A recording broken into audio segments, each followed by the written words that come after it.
know what's wonderful is, in addition, or not, or despite, I don't know how to phrase it, but you've done all this great TV work, but you've always found time to go back to do Broadway, which is awesome, because some people, after they have achieved, you know, great success on Broadway and then left and found great success outside of Broadway, don't return to Broadway that often, but you do. I do, and I will continue as long as they let me. I will. The next thing I'm going to do, I'm going to revive. Here's a little scoop for you. Yeah. I'm going to revive On the 20th Century, which was one of Madeline Kahn's very famous. The musical? Yes. I don't know that one. It's more operetta, but it's comic. You don't know it because it hasn't been revived since, I want to say, like, the 70s. And you're going to love it. It's hilarious. We did a reading of it just to kind of revisit it a few months ago, and it was great. I would see every single musical, even like the really small ones. Like I was randomly mentioning Nancy Opal the other day with some friends, because not many people that are musical theater. I know, I love her too. And then I saw her with Betty Buckley in Triumph of Love. I did too. You saw that one too? Of course. I love her. And another piece of scoop for you, since you mentioned her. Yeah.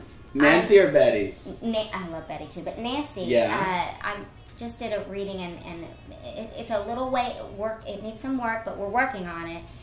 The story of Tammy Faye Baker. A musical? Mm-hmm. Oh wow, that just got me all wet and excited. Oh my god, because you know, everybody knows her. We can imagine something like that, and it's new, like brand new. So who would be doing the music? Henry Krieger's doing the music. Oh my god, I love him. Yes. Sideshow is one of my favorite musicals. Did you see that one? Are you kidding? I saw it twice. I loved it. I love it too. How about I will never leave you. I will never leave you. I will never go away. I can't sing, but no, I can sing. But I love that show. You can sing. I love that show. That needs to be revived on Broadway. I always thought that someday. me and Allison Channing needed to do that duet as a joke.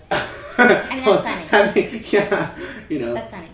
So very different Siamese twins. Yeah, right? Now, in the last 12 months, you've done a lot of really cool things. One of the coolest, I would say, is you got to perform for Oprah on her big farewell episode. How did that happen? She didn't know, so it was all surprise, and her producers contacted you. Yeah, they said, we have an idea, and they told us about the idea, and they said, but nobody can know, and that was hard. And at the same time, remember when Obama went over to London to do, you know, his meeting and dinners with the Queen? Yeah. I was asked to do a concert for her.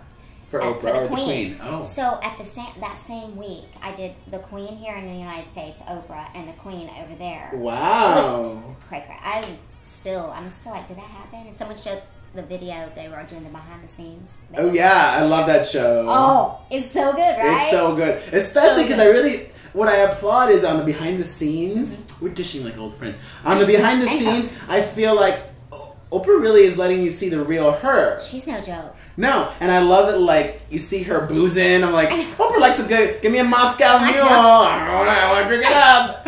And I love Oprah. I'm an otheist. I am. But you watch that, and I can't help but think, all these people that work for her are so afraid of her. They're afraid they're going to get fired at any second. You know, but I have to say, like, did you see the one where she was signing checks for the surprise? Oh, she looks at everything. I love that too. She signed her own checks, and I thought, let that be a lesson to us all. Like, you might be big ahead of the biggest, most big deal ever, but make sure you still watch your dough and who gets it and how it's being done. I know that we need to stop, but I wanted to just say one thing about you. I want to talk to him like he's not here for a second. When I first came to LA to do, I think, West Wing, and I had just left Wicked, we were at the Coffee Bean, and you were just kind of starting out. You were doing your blog. I used to work out of the Coffee Bean every day because I didn't have internet access at home.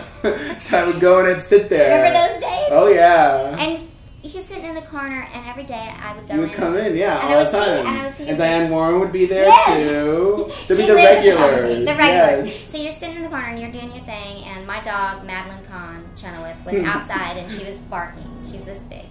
And you came up to me, and you said, I just want you to know that I loved you in Wicked, and I'm a big fan. I said, thank you. And the dog was making a ruckus. Not a big ruckus, but some of the people were irritated by it. And this gentleman went outside and waited with my dog. Well, there was one guy in particular who was being really nasty, and I'm like... I love you so much for remembering that. Yeah, there was this one guy. He said he came in, he goes, whose dog is that? If you don't quiet it up. I'm going to let it out in the street. Remember? Oh my God, yes. Oh, and you went out. How rude! How rude! And you went out and you waited with my dog so that I could get my order. And I've never forgotten it. And I've told that story a few times, but it's important that people watching you, look, we each do our thing. What you've been doing, especially the past few years, I'm very proud of you. And that person was there 6 years ago and did that for me. And I'll never ever forget it. Oh. Thank you. Well, you're welcome. I love you.